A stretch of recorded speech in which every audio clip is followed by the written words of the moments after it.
On peut passer plusieurs heures assis sur lui, pourtant le tabouret de batterie n'a pas toujours la place qu'il mérite au sein d'un kit. S'il est mal choisi, il peut considérablement dégrader la qualité du jeu, et au contraire, s'il est choisi avec soin, il peut vraiment aider à progresser en permettant au batteur d'être plus stable, mieux assis, et donc de travailler plus longtemps, et ainsi de progresser plus vite. Et bien justement, aujourd'hui je vous propose de faire un petit comparatif entre 3 tabourets pour vous aider à faire le bon choix.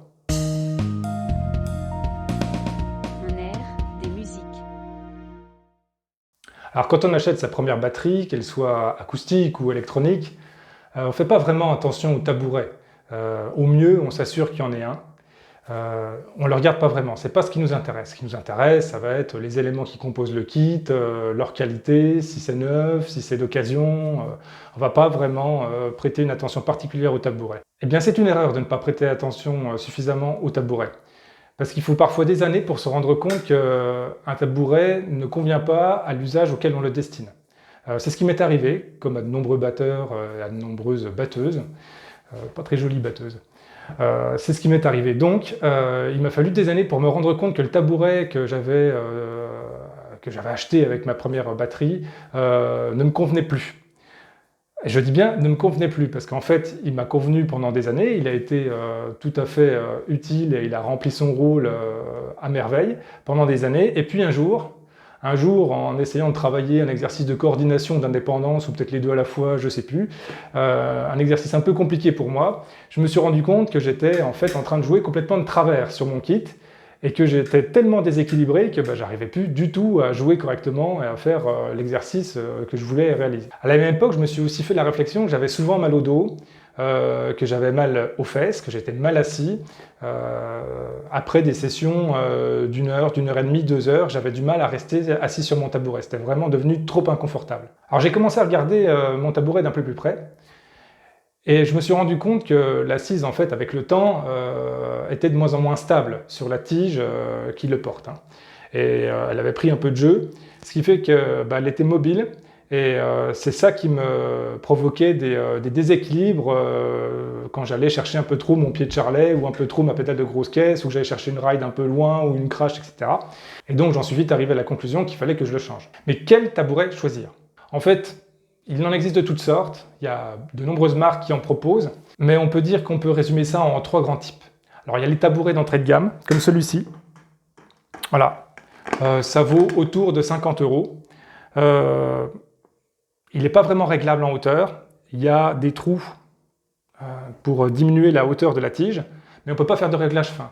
La hauteur sera imposée par l'un des trous qui a déjà été percé.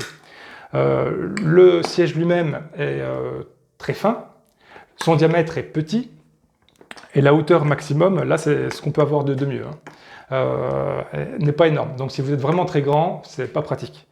De plus, même si ici on voit que le trépied a été renforcé par des doubles lamelles, celle-ci reste fine, et le tube lui-même est vraiment très, très fin, ça fait 1,5 mm d'épaisseur, c'est vraiment fin pour un tube support de tabouret. Là vous entendez le bruit, c'est pas parce que c'est mal serré, justement au contraire je vous déconseille de serrer trop fort cette vis, elle est juste là pour maintenir cet écrou. Il est écrou papillon, il est juste là pour maintenir la vis en place, la vis qui qui traverse le tube pré-percé. C'est juste pour la maintenir en place, c'est pas du tout pour tenir le tabouret. Si vous serrez trop fort, en fait, vous allez écraser le tube et vous allez endommager votre tabouret. On retrouve ce genre de tabouret, par exemple, dans les écoles de musique municipales, on en trouve beaucoup des comme ça, c'est vraiment le premier prix. Et souvent, ils sont foutus, là, ils sont bousillés, parce que les élèves qui se succèdent sur le tabouret, qui le règlent à chaque cours à leur taille, serrent trop fort pour mieux le faire tenir, et en fait, ça endommage complètement le tube. Donc voilà, un tabouret vraiment à réserver, en tout cas que moi, ici, avec mes élèves, je réserve aux enfants, moins de 10 ans, pas lourd, et qui restent sur le tabouret assis pas longtemps. Alors deuxième tabouret, alors là j'ai interverti parce que c'était celui sur lequel j'étais assis à l'instant. Deuxième tabouret, c'est celui qui m'a accompagné pendant de nombreuses années, et je l'avais acheté en fait avec ma première batterie, la Pearl Export, dont je parle dans une autre vidéo dans un déballage. Et donc, elle était fournie avec. Donc, j'étais tout à fait ravi d'avoir un siège, c'était parfait. En plus de ça, il faut le reconnaître, ça c'est du moyenne gamme.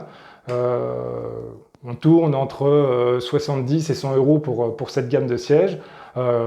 Il est vraiment très bien. Donc il est déjà beaucoup plus solide que le précédent. Tout est plus solide, tout est plus épais, hein. L'épaisseur des pieds est plus importante, la largeur des patins est plus importante. Ici, on a une vis qui permet de laisser libre le tube. On peut le faire coulisser et régler sa hauteur de manière très très fine, c'est au millimètre, hein. Et puis on dispose juste au-dessus là ce qu'on appelle une bague mémoire qui permet de garder la hauteur qu'on a choisie, qu'on a prédéfinie. Comme ça, si on a besoin de démonter le tabouret quand on va à un concert par exemple pour mettre ça dans la voiture, eh ben, pas de problème, on démonte et lorsqu'on remonte, hop, ça se remet pile à la hauteur qu'on avait mémorisée avec la bague mémoire. Donc voilà, tabouret très bien, le diamètre du siège est un peu plus important, l'épaisseur aussi. Néanmoins, comme je vous le disais tout à l'heure, c'est avec ce siège qu'au bout d'un moment, je me suis rendu compte que je tanguais. Donc, siège qu'on peut réserver à un usage, on va dire, limité, 1 heure, 1 heure et demie pour les plus courageux, mais pas au-delà. Pas au-delà. Par contre, ça supporte mon poids, donc un adulte, un enfant, voilà. Donc c'est vraiment un siège d'une qualité suffisante pour la plupart des batteurs. Tous les batteurs ne font pas 1 heure de batterie par jour, loin de là. Donc c'est vraiment le bon choix pour la plupart d'entre nous. Et le bon choix en tout cas pour les premières années. Donc si vous avez un siège comme ça, gardez-le, hein, c'est très bien, hein. Voilà. Donc voilà, ça c'est le dernier tabouret, c'est le plus gros de la bande, le plus lourd aussi, hein, il pèse son poids, le Goco. Il faut dire qu'il y a beaucoup de matière, beaucoup de métal, beaucoup de mousse aussi et beaucoup de bois. Donc c'est celui que j'utilise depuis quelques années maintenant. Je l'ai choisi après en avoir essayé plusieurs, dans plusieurs contextes. Et c'est ce type de siège qui m'a vraiment convaincu, pour l'usage que moi j'en ai, dans les conditions qui sont les miennes. Évidemment, c'est adapté à vos goûts et à vos besoins. Donc comment j'utilise? Eh ben, ce siège-là, en fait, il me sert à tout, à toutes les conditions. Évidemment, c'est celui que j'utilise pour mes longues sessions d'exercice, hein, quand je fais plusieurs heures de batterie d'affilée, je suis là-dessus. J'ai pensé au début acheter un siège de batterie avec un dossier. Ça se fait, c'est beaucoup plus cher. Celui-ci, c'est des sièges de vraiment bonne qualité, on est autour des 200 €. Hein. Avec un dossier, on va grapper jusqu'à plus de 300. Donc ça commence à faire un coup.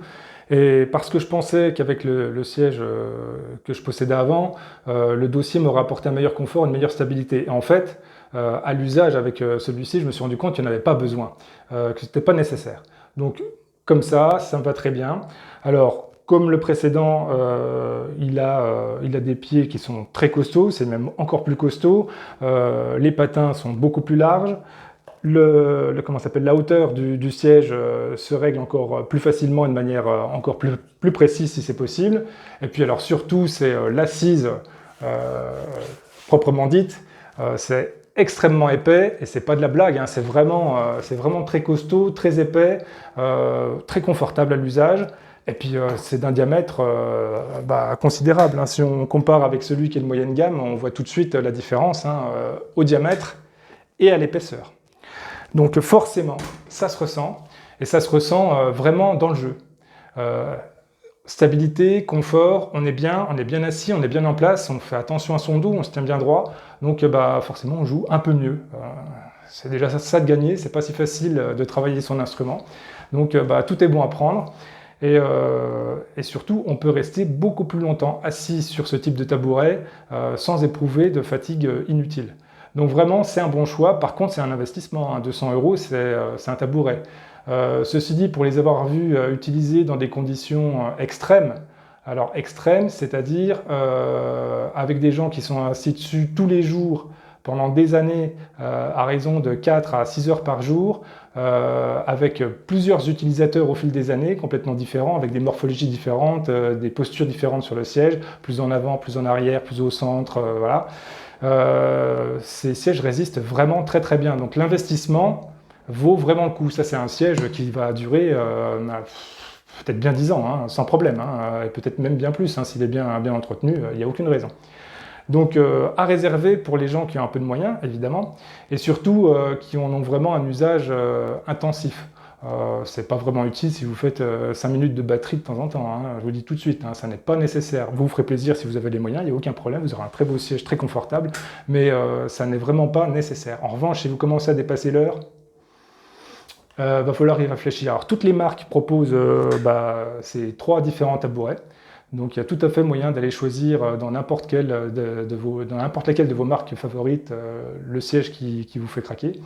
Voilà. Après, choisissez la bonne taille, choisissez bien. Voilà, cette vidéo est maintenant terminée. J'espère que ce petit comparatif, cette petite présentation de différents tabourets vous aura servi à quelque chose, que ça vous permettra de vous éclairer dans un éventuel choix futur, ou que ça simplement vous permettra de vous poser les bonnes questions aujourd'hui. Est-ce que vous avez vraiment le tabouret qui convient? Si ça vous a aidé, faites-le moi savoir. Et si vous aussi, vous avez eu des expériences un petit peu compliquées avec des tabourets, n'hésitez pas à nous en faire part dans les commentaires, ça peut toujours servir. Et puis enfin, si vous avez envie de revoir d'autres vidéos, abonnez-vous. À bientôt pour une prochaine vidéo. Un air, des musiques. On peut passer plusieurs heures assis sur lui, pourtant le tabiret.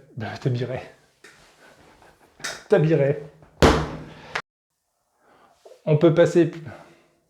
En fait, on le considère peu, c'est pas quelque chose d'important. Alors, c'est pas ça du tout. C'est le pourtant qui va pas. Alors, s'il est mal choisi, il peut pourtant... C'est ça qui est mal écrit, en fait.